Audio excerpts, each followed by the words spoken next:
have my faith leaders to come forward, please? Elected officials, those of you who are joining us this morning, faith leaders, elected officials, could you come forward this way, please? And just make it the beautiful mosaic that Brooklyn is, so that we can show exactly our diversity and our togetherness. Yes.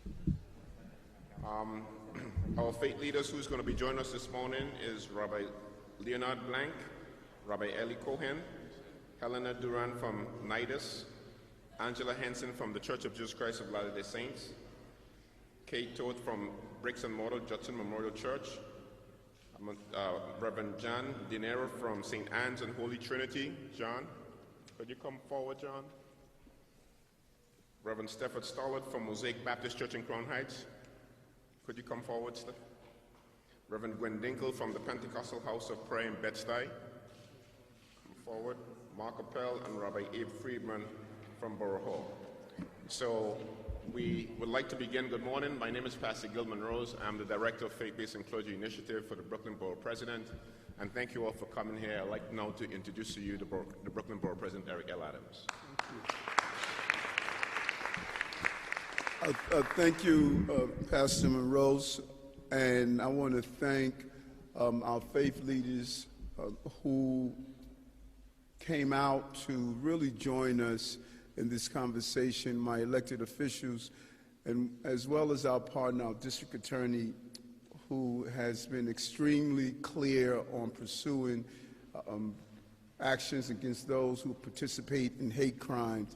And our partners in this initiative, Jonathan Greenblatt from the ADL, the CEO of the ADL, and my good friend, I consider to be a brother in this pursuit, Evan Bernstein. Evan and I have met on several occasions and talked about this from my start of being here as the borough president. This is a real issue, and we are not going to solve the increase in hate in general, and in particular, the increase in hate crimes against Jewish New Yorkers and Jewish Brooklynites. And we can't just ignore it and act like it's not happening, because it is. And that is why we're going to take a series of steps. This is one of many steps that we're going to take to meet this head on. This fight must be met with a head-on mindset of addressing this problem. Brooklyn is a garden of diversity, and the weeds of hate, they have infiltrated this garden, and we can't just prune it away. We have to go to the core and to the seed where it lies to ensure that it won't continue to grow and continue to destroy and choke away all of the healthy flowers of diversity that we have in this borough.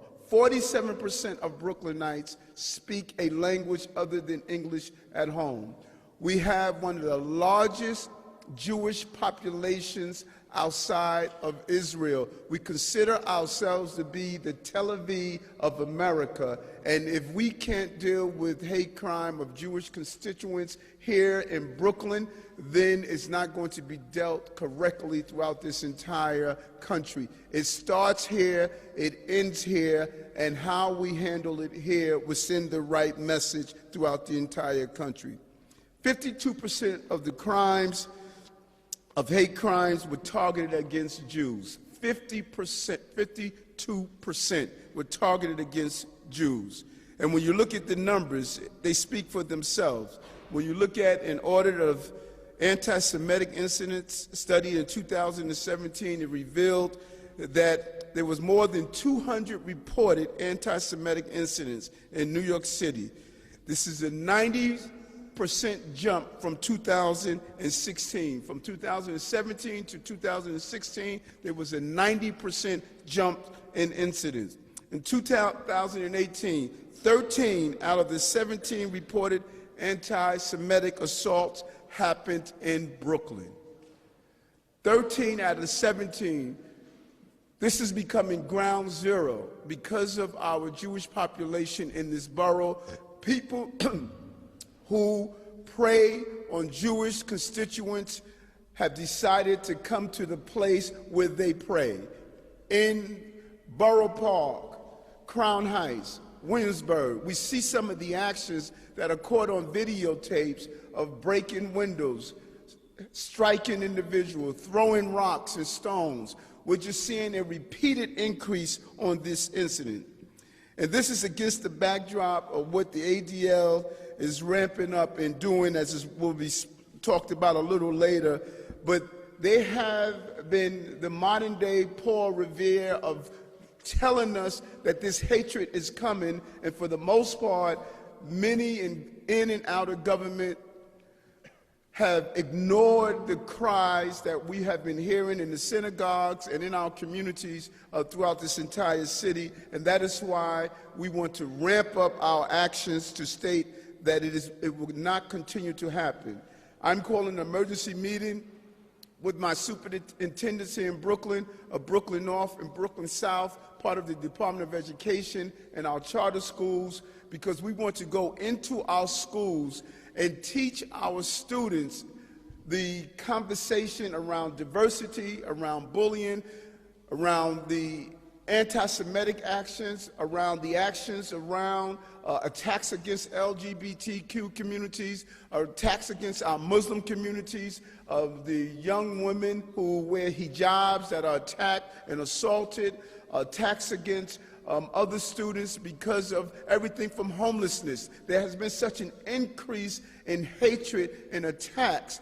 And I believe that the Jewish communities in the areas of Williamsburg and Greenpoint and in Crown Heights, because of their religious garb, they are able to be pointed out, as we see Rabbi Eli Cohen, and they are targeted because they become a symbol of the Jewish community here in the borough of Brooklyn, and they're easily identifiable, and people with hate in their heart are specifically targeting this population because it's almost they know that here is a person of Jewish faith, and they are using their hatred towards this particular group.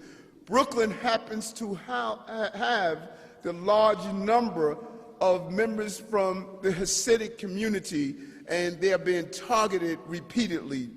And we say that must stop, and we're going to do all that we have to do to stop that. The uptick in hate crimes in this borough is a blemish on this entire city and this entire country, and it's a blemish that we're not going to live with. And I'm saying to the men and women of the police department, we cannot ignore the crimes. We have to report them the way they are. If it's a hate crime, we have to report it. We can't sugarcoat it. We can't try to downgrade it. We have an excellent bureau within the police department, the Hate Crime Bureau, and I'm going to state that the only way we could properly identify and correct this is to properly classify it. I know there's a tendency to want the numbers not to be as high as they're supposed to be, but we cannot live in a cosmetic universe that we are living in a unified fashion. We must report them the way they are and then devise effective solutions to correct them. And so my hope today, to partner with the ADL and other organizations to come up with a clear direction of educating our children to understand the power of tolerance and how we live together. We must stop the increase in hate crimes in general, and specifically the increase among the Jewish people of this city. And we can't remain silent. We have been too silent around these issues, and we've all seen them. We've all have witnessed the attacks. We've all witnessed the breaking of windows in synagogues. We have all witnessed the writing of swastikas, the comments, the anti-Jewish comments on the subway stations, on buildings, on cars, on vehicles. We've all witnessed this. And we cannot remain silent. We saw what silence has done in the past. We cannot allow a repeat of that in the future, specifically here in Brooklyn and also in New York City. New York City must have a zero tolerance for hate, and that's why we're here today. And so, again, I want to thank all of our religious leaders and elected officials that are here today to talk about this issue. And I want to turn it over to our partner in this pursuit, Jonathan Greenblatt, the CEO of the ADL. Jonathan? So I just want to start by thanking Borough President Adams for that incredibly powerful set of remarks. His commitment on this issue is unambiguous and powerful. I also want to thank Pastor Monrose, his faith advisor, Evan Bernstein, who manages the ADL region, New York, New Jersey, and all the faith leaders who are with us today. There is no single place in America with a richer Jewish culture than Brooklyn. That culture stretches back far in time. The first Jew to settle in Brooklyn purchased land here in the mid-17th century. It's a culture that nurtures greatness. Sandy Koufax, Ruth Bader Ginsburg, even Larry David are among some of the notable Jews who grew up right here in Brooklyn. And it's a culture that leaves its mark on all of America. You can have a nosh at a Brooklyn deli in Spokane, Washington, or Birmingham, Alabama, as well as you can do it right here in Brooklyn. And part of what makes Brooklyn so special is that it boasts a Jewish population of 600,000, and that 600,000 person strong community is incredibly diverse. It includes the world's largest concentration of Syrian Jews. It includes hipsters, and it includes Hasids. And that vibrancy has flourished here because Brooklyn has been so welcoming. It has one of the most diverse populations of any borough, and I would argue any city in the world. That's why it's so troubling to see this borough plagued by this growing scourge of anti-Semitism. As Eric said, in 2017, there were over 200 reported anti-Semitic incidents here in New York City. But this represented a 90% spike, and in 2018, again, as the borough president said, 13 out of 17 anti-Semitic assaults that took place in the city happened right here in Brooklyn. And at ADL, we track these incidents. We track acts of harassment and vandalism and violence. And what's so alarming is that the situation has not improved this year. In fact, the severity of the incidents seems to be increasing in terms of their frequency, their aggressiveness, and their physicality. This year to date, there have been 111 confirmed incidents in Brooklyn alone, and another reported 6 just over the past week and a half. I mean, this is deeply alarming. Now, let's acknowledge that the Jewish community isn't the only minority that is affected by crime in Brooklyn. And violent acts take place every day where African Americans and Caribbean Americans and other groups suffer. These also demand our attention. We should not overlook this ongoing crisis. But the dramatic surge of attacks on the Jewish community really has no precedent. And I believe this is an issue that hasn't gotten enough national press attention. Maybe that's because it doesn't sort of fit neatly into a partisan narrative. Maybe that's because it isn't about the bias of one side of the political spectrum or the other. But what we are seeing are Jewish people and Jewish institutions being targeted and attacked simply because they are Jewish. And that is an outrage. ADL has called on law enforcement and elected officials to address this issue. We've offered rewards of up to $10,000 for information leading to arrests and convictions of those who've committed these anti-Semitic hate crimes in Brooklyn. And we work actively with the NYPD whenever and however possible. But to stop hate, we can't just arrest our way out of the problem. We have got to change hearts and minds. And that's why we believe it is so important to focus on children so we can inoculate the next generation from intolerance, so we can immunize them against anti-Semitism and all forms of hate. That's why I'm proud to be announcing today that in partnership with the Brooklyn Borough President, who, as I said, has been an ally for so long in the fight against anti-Semitism, and the New York City Department of Education, ADL will be doubling the number of Brooklyn schools involved in our groundbreaking No Place for Hate program.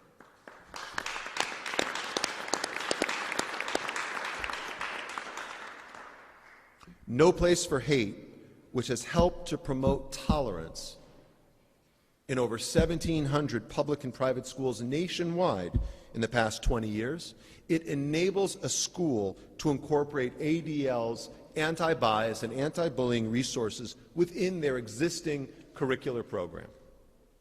No Place for Hate is unique because it is largely student-driven. The program asks student-led groups to identify bias and bullying issues in their school, to develop measurable goals to address those issues, and to coordinate and oversee the implementation of anti-bias and diversity activities throughout the year. No Place for Hate has already made a difference here. During the prior school year, ADL reached more than 8,200 students in 22 Brooklyn schools.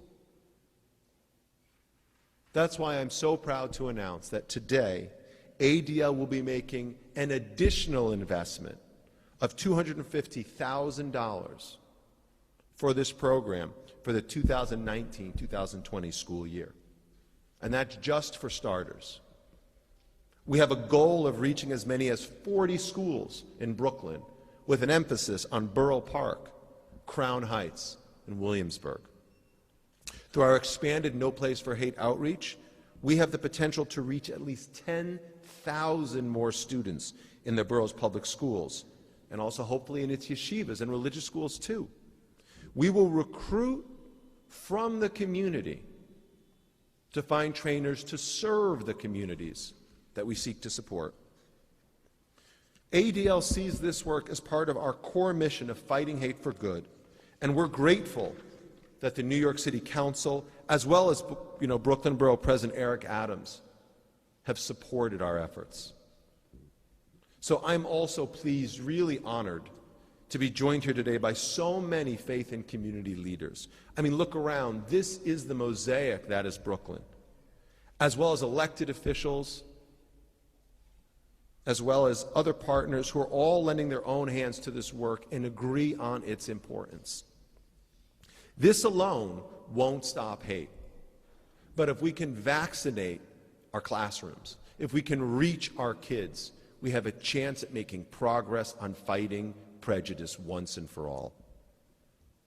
And together, as a community, as we collaborate, we demonstrate what it means to work toward cultivating a borough where everyone is welcome, where everyone can live and work, play, and ultimately pray without fear.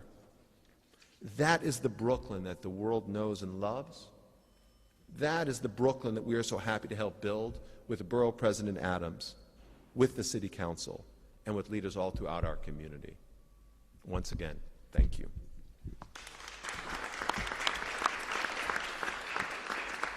Thank you so much, Jonathan, and the commitment from ADL in moving this initiative forward. And again, I want to thank Evan on the local level, just has been amazing representing the organization. We want to bring on now our district attorney, Eric Gonzalez, has pursued many of these cases, and we have been in constant communication around them. And I just want to thank you personally, Eric, for doing so. DA Gonzalez.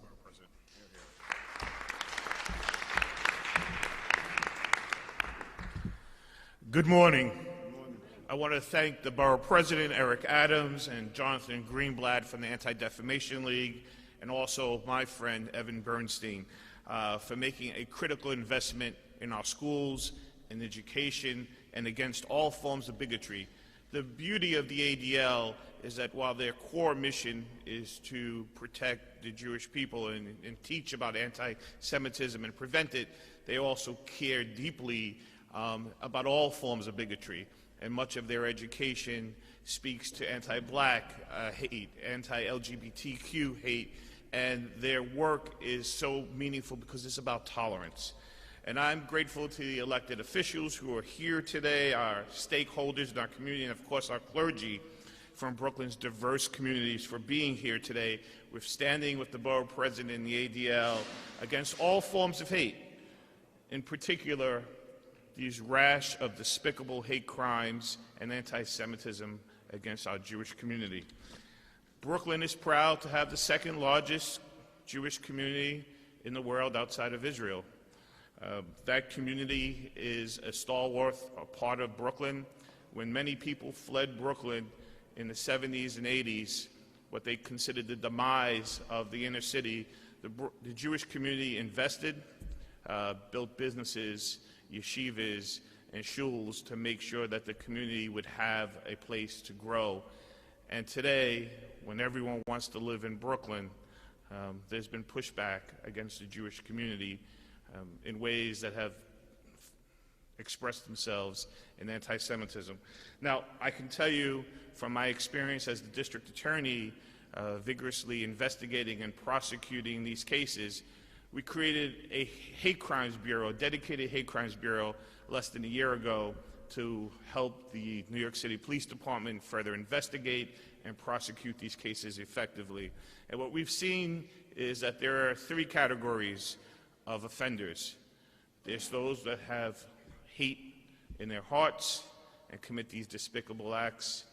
There's many who have mental health issues and are arrested and then sent to mental health institutions. And alarmingly, and most concerningly, a lot of these crimes, especially the most recent crimes, the ones you've seen on the news, have been committed by juveniles, people under 17 years of age, 13, 14, 15, 16. It's astounding, it's heartbreaking that our young people are full of this rage and this anti-Semitism. This is why I'm standing here today supporting the borough president and the ADL for this effort to get into our schools, because those cases are not even processed in our criminal courts. Those cases are sent to our family courts. The police department will make an arrest and have to then turn over the person to their parents. So we need, and we understand that making an arrest is not sufficient, that we have to get to the core of why this is happening.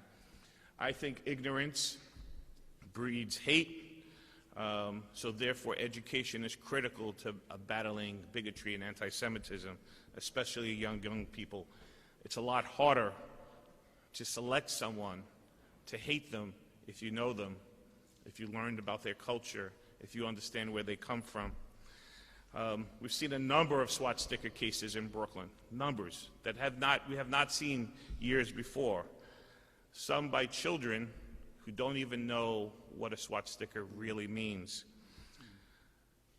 When they've been arrested, we've held them accountable. And one of the ways that we've done that is by having some of these young people visit the Museum of Jewish Heritage, a living memorial to the Holocaust. And then we had them dealing and having a tour with an actual Holocaust survivor and have conversations with other Holocaust survivors.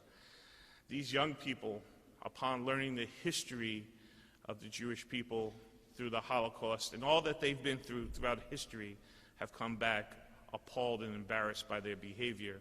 Yet they didn't understand this before they etched a SWAT sticker on a park bench or at someone's property, whether it's by chalk or any other means.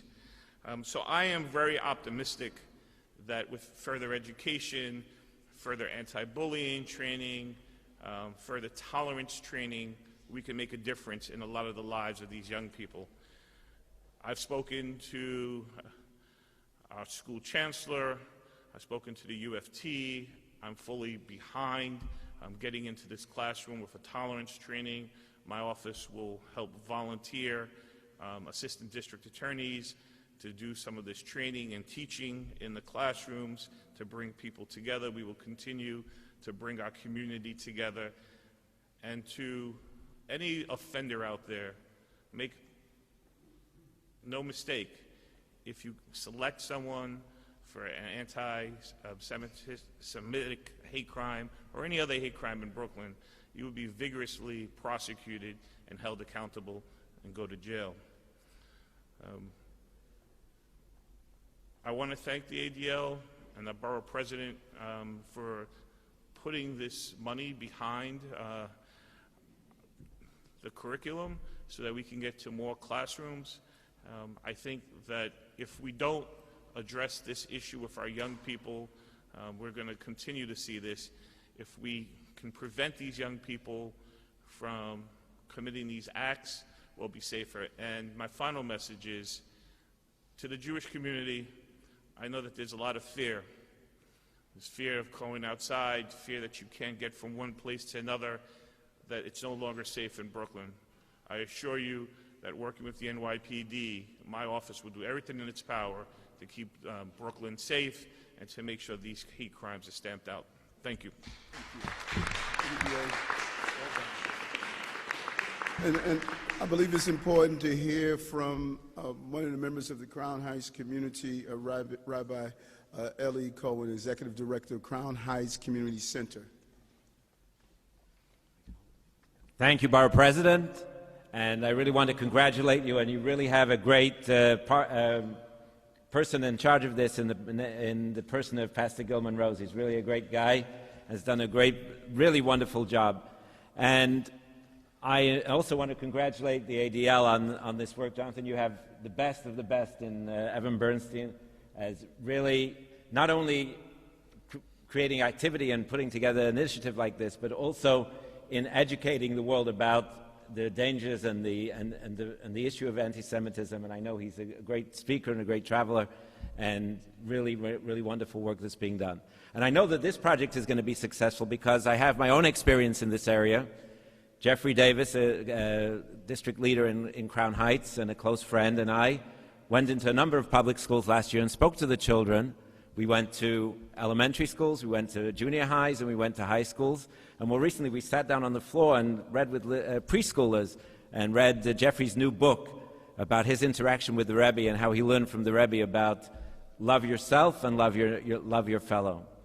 And we saw a tremendous level of interest on the part of the young people, that they were responsive, they responded intelligently, they had wonderful questions, and we began to understand that when first of all, we role modeled a member of the African American community and a member of the Jewish community arm in arm working together, and that was, I think, an important message. But also, we saw that when you break down the stereotypes and when you eliminate some of the false narrative and when you explain some of the differences in dress and culture, in custom, that this helps a lot in bringing people together. And it was a very, very positive experience. And I'm sure that this educational experience that's being announced today will go further in that way. And there is no place for hate. And I think that's a great message and one that will be well received. And I also want to say that the response that we've had from our elected officials, both we have Matthew Eugene, our council member here, and the other council members that represent Central Brooklyn, Laurie Cumbo and others, and leaders all the way up to the Attorney General of the state of New York, that whenever there has been an incident, the willingness of our elected officials to come out and make the statement that this is not who we are and not something that we can tolerate, this is appreciated. And the same is true of our clergy leaders from all across the different faiths that are represented in Brooklyn, that everyone has shown the willingness to come out and make the statement that hate is not who we're about. And last but not least, I want to say that the response from the district attorney and law enforcement and from the New York Police Department to take these cases seriously, to prosecute them appropriately, to deal with them at the root, and prevention also has been phenomenal. So it's a great response at all levels. The community is together, and I think that we will reach and change the hearts of our young people through this initiative. So thank you, everyone. Thank you. And I want to acknowledge some of the electeds that are here, and if you want to speak with them after, many of them represent areas of Jewish population. Assembly Member Joe Lintor, Councilman Matthew Eugene, Senator Brian Kavanaugh, Councilman Brad Lander, and one of the activists in the Crown Heights area, Devorah Haberstein. And I just want to acknowledge their presence here as well. And I believe that it is so important that we build off of what the district attorney stated, that when you have people using symbols of hate without knowing the meaning of the symbols they are using, then it is clearly the actions of these young people in particular is rooted in the symptom and not the underlying cause of their behavior. They are in family and community structures that is really perpetuating some of this hate that we see.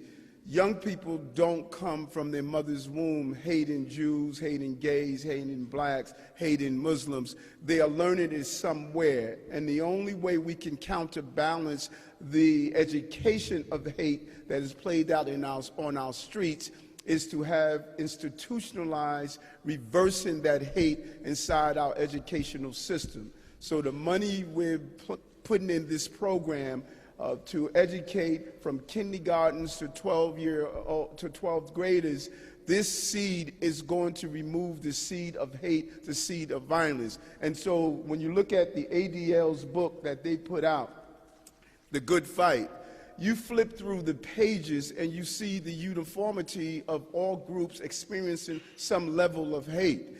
If we ignore what is happening to Jewish residents in this city, it's only a matter of time before those rocks, those stones, those writings, those terms of hate is going to spill over to the Christians, it's going to spill over to the Muslims, it's going to spill over to the Sikhs, it's going to spill over to those who are from the LGBTQ community.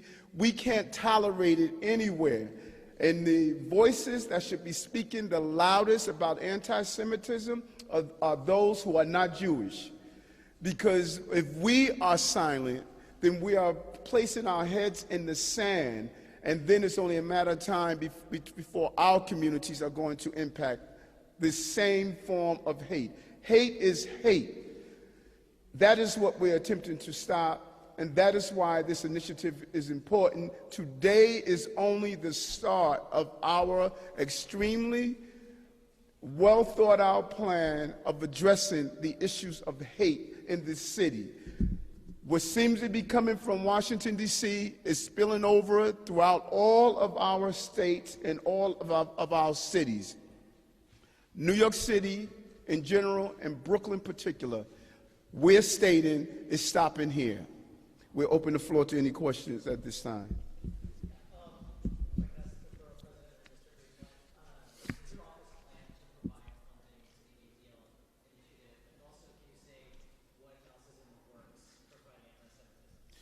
Yes, we're going to also contribute money to this initiative, and the goal is, it's important to state, as the DA indicated, we can't arrest ourselves out of this problem, particularly when you have young people using symbols of hate and don't even realize what the symbols represent. The real irony here is when you look at the number of people who are participating in the crime and then the historical relationship with the Jewish community and the African American community. There's a long, rich relationship that the African American and Jewish community both have had for so many years. Jewish leaders marched with Dr. King. Jewish leaders were there in the beginning of the NAACP. There's a long, rich history. And so where we have fallen short as adults, we have not made sure that that history is handed down to our young people to know. And so we're going to contribute to this. We're going to meet with the executive superintendents here in the Borough of Brooklyn, who will meet with their superintendents to make sure that this curriculum of not allowing hate to survive here is spread throughout our educational system.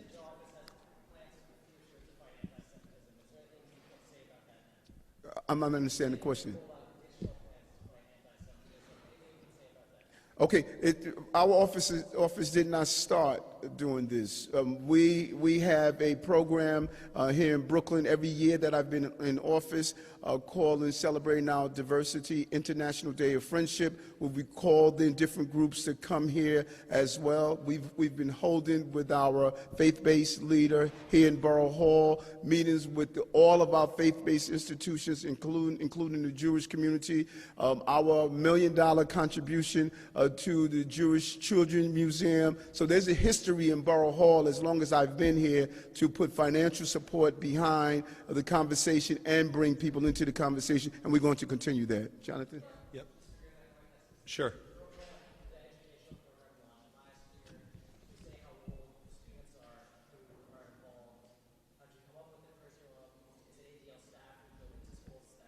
Yes, so ADL runs No Place for Hate all over the country. The program's been around for decades. The program has achieved proven results in different schools where it's been introduced. And what we'll do is we'll bring in trainers who will, again, work with the students, because ultimately we believe in a peer leadership model that allows the students to mentor and coach younger students. So high school students will work with middle school students. Middle school students will work with elementary school students to teach them about the peril of prejudice, what it means. And it focuses on all forms of difference, though you better believe what we're going to launch here in Brooklyn is going to be very targeted on the issue of anti-Semitism, which has become so rampant. I would just say we're able to do this, again, because of support from the borough president. The New York City Council has also been supportive of this and given a grant, and we're committing our own resources to make this count, because ultimately, as you know, the borough president said, it may start with the Jews. It never ends with the Jews. And anti-Semitism is a harbinger of other things to come. So wrestling this to the ground, solving this problem, it needs to start right here in Borough Hall, and we have the leadership. And yet, this is why the faith communities are so important, because ultimately government alone can't tackle this. We need NGOs, faith leaders, and all people in the community locking arms to put this down. We have two questions, one here and then the gentleman from Israel. How many schools currently in Brooklyn have this program in their schools and are going through this curriculum, and how is it divided in terms of ages and the age group? I couldn't give you the age off the top of my head, but we have 22 schools in Brooklyn today that represents a total population of 8,200 plus students. That's who we're reaching right now. Ben?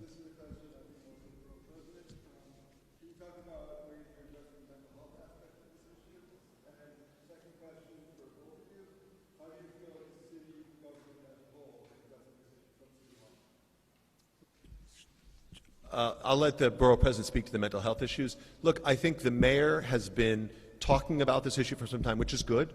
He appointed a new woman to run their Office of Hate Crimes, which has been important. She's actually a former ADL staffer. I would really give a lot of credit to Commissioner O'Neill, to Mark Molinari, and the NYPD, who have been so good in terms of using the tools that law enforcement has at its disposal to try to make sure that any of the perpetrators of these crimes are arrested and prosecuted. And I'd give a lot of credit to Eric as well, because, again, the DA's office has been really critical too.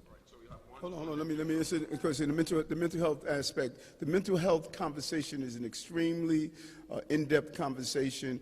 Ever since we closed many of the facilities after a lawsuit, we moved many individuals with mental health issues to the streets without giving the wraparound services they deserve. We cannot law enforcement our way out of the mental health problems that we are facing, and it needs to be a more in-depth conversation around that. We don't know that we can't distinguish between people are acting out, displaying anti-Semitism based on their mental health problems, or they committing a crime. That's what the district attorney has to make that final analysis of.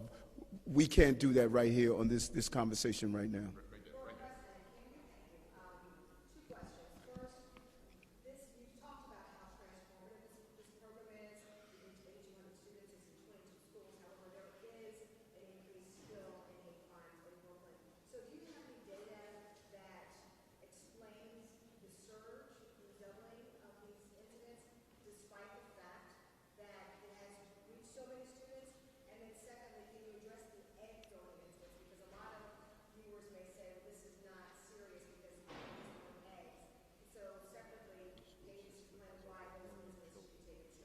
Okay, so just dealing with the pieces on what you asked, with the number of students who have gone through the program, that is not a substantial number of students when you look at the overall population of the student population.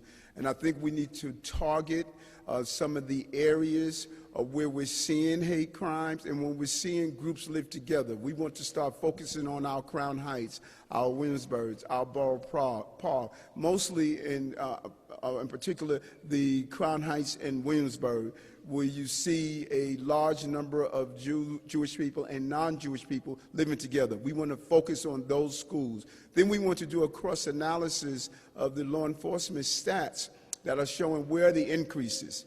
Those are the schools that we really need to focus on so that we can deal with the problem is actually existing on a triage level. Let's go where the heavy numbers are first, and then let's talk to some of the young people who participated in the actions. Why did you do it? Let's start to learn how to go to the core of the problem and not just responding to the problem. So I think it's important to get in more schools because the numbers may seem like a lot, but when you look at the student population in Brooklyn, it's not a lot. I'll get the exact number to you. I don't know it offhand. And just to build on what he said, I think it's really important. The targeting, we're focusing on Borough Park, Crown Heights, and Williamsburg. We haven't done that before, being so targeted. The other thing to say about your point about egg throwing, does it really matter? Look, you heard about it from Ellie, and I'm just going to reinforce. We are literally living in a moment. There was a recent study that showed that 9 out of 10 Jews are concerned about rising anti-Semitism. And when we're at a point where people are afraid to go pray, people are afraid to venture outside to walk to their house of worship, people are afraid to show up wearing a kippah, that's something that should be unacceptable under any circumstances, and it's intolerable here in Brooklyn. And considering the concentration of people and the fact that we're conspicuous means we need to literally solve this problem before it gets any worse. And it will get worse if we don't do something about it.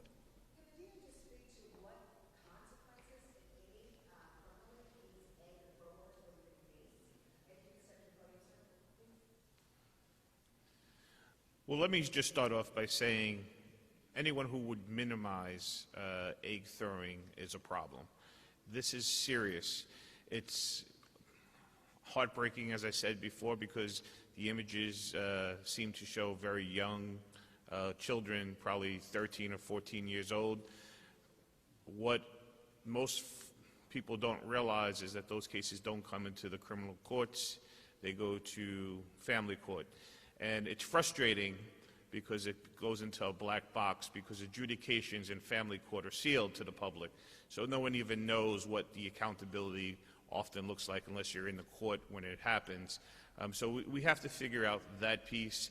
But what we do know is that education has to be the primary motivating factor in our family courts, that we have to make sure that those young people who even commit something like an egg throwing are given severe consequences for it so that others would learn.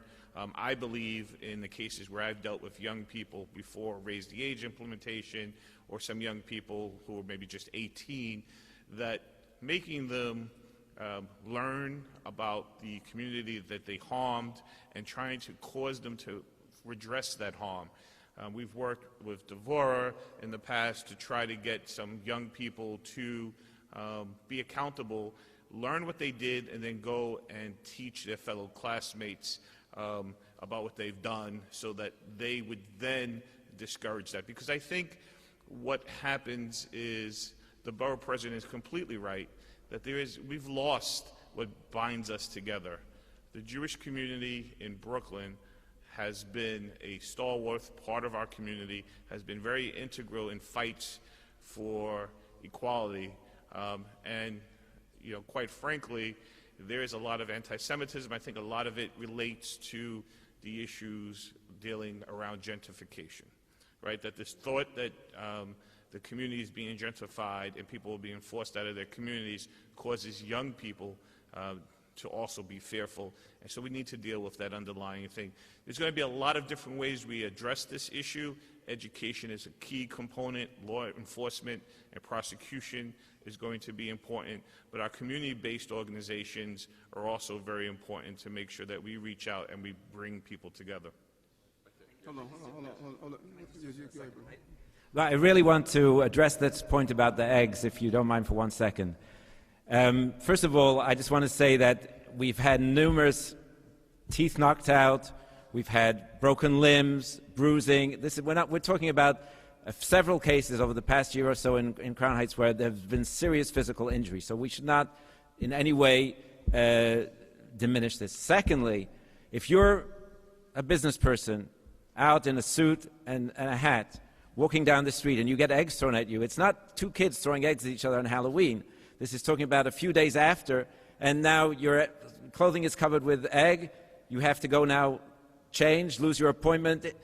And there's a sense of intimidation that people are trying to affect by this kind of activity. So this is not something to be diminished at all.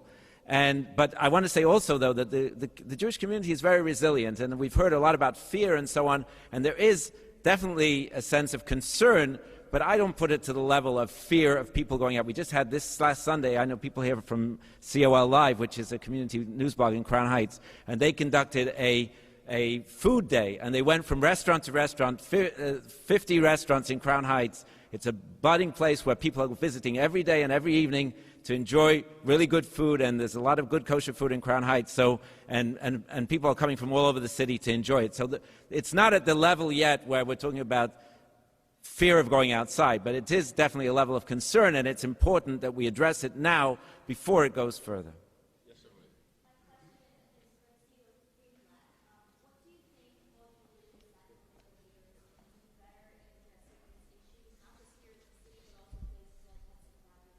It's a good question, and I'm glad you said that, because the issues are certainly not limited to Brooklyn. We've seen these issues in Hudson Valley specifically. We've seen these issues in other parts of the city. We've seen these issues in New Jersey, where, again, members of the Orthodox community are targeted.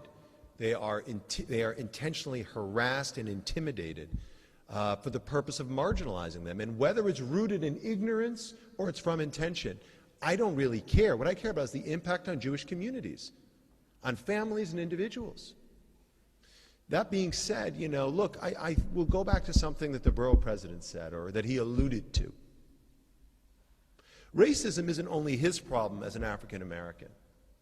It's my problem.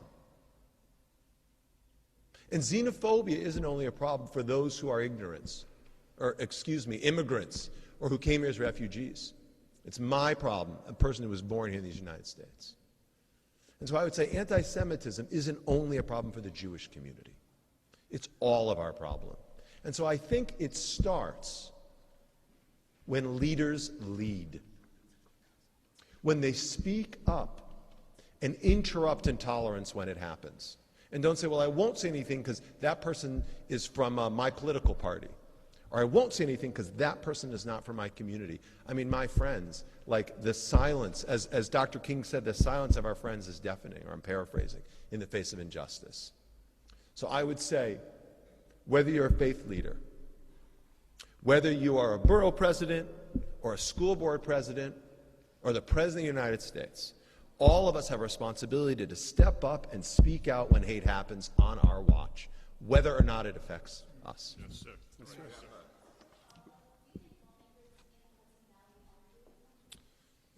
I think that we need all of our elected officials to give this issue the kind of attention and focus that Borough President Adams has done right here in Brooklyn. We have two more questions. Jacob and then him. Yeah, I mean, look, I think, there is a place, if you will, for bystanders. But stopping hate is a contact sport. We need everybody on the field. And whether you're wearing a badge or you're just a member of the community, when you see someone harassed on a street corner because he's wearing a black hat or because she's wearing a hijab, all of us as Americans, I think, have an obligation to step forward and say, not okay, not on my watch. This should be no place for hate. That's it. Last question.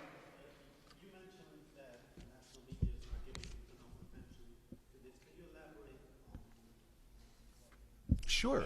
I think the idea that you'd have 111 incidents, that you'd have 200 incidents here in New York City should be a national news story. It doesn't belong in the Metro section of the Times. It belongs on the front page. But you know what? Here's the thing. In the world we're in today that's so polarized and so charged and so political, everything needs to fit into a narrative. But you know what? I don't care how you vote. I care what you value. And if you value decency, and if you value diversity, and if you value dignity, you're on my team. Period, end of story. And so the flip side is when you don't value those things, when you allow hostility to happen, when you simply ignore intolerance, that is unacceptable because that's how it breeds. Yeah, and we need to just answer your question about the national attention to it. There needs to be a national response, and that is what the ADL and I and the leaders here is. What is our national response?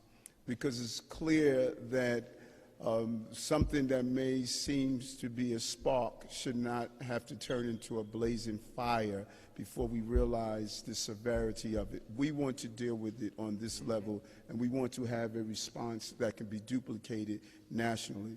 At the heart of this issue is that we are seeing people who are living together not fully understanding each other, and we want to change that. Thank you very much. And I want to just also make it clear that while Brooklyn has had the majority of these hate crimes in the city, that the underlying factors that lead to this is citywide. What's causing hate is a problem that I believe stems from our national government downward. And when we say that this has not been handled as a national story, right, there's more in Brooklyn because this is the home of the largest Jewish community in the United States. But the factors that have led to anti-Semitism is something that really needs to be pushed out on a national level because it's not just in Brooklyn. And anyone who thinks it's just in Brooklyn is mistaken. And so that is one of the things, as the Brooklyn DA, I'm going to make sure I do my part to fight it. But we need to make sure that it's handled across our country. Thank you. Thank you all for coming out. Thank you. Thank you.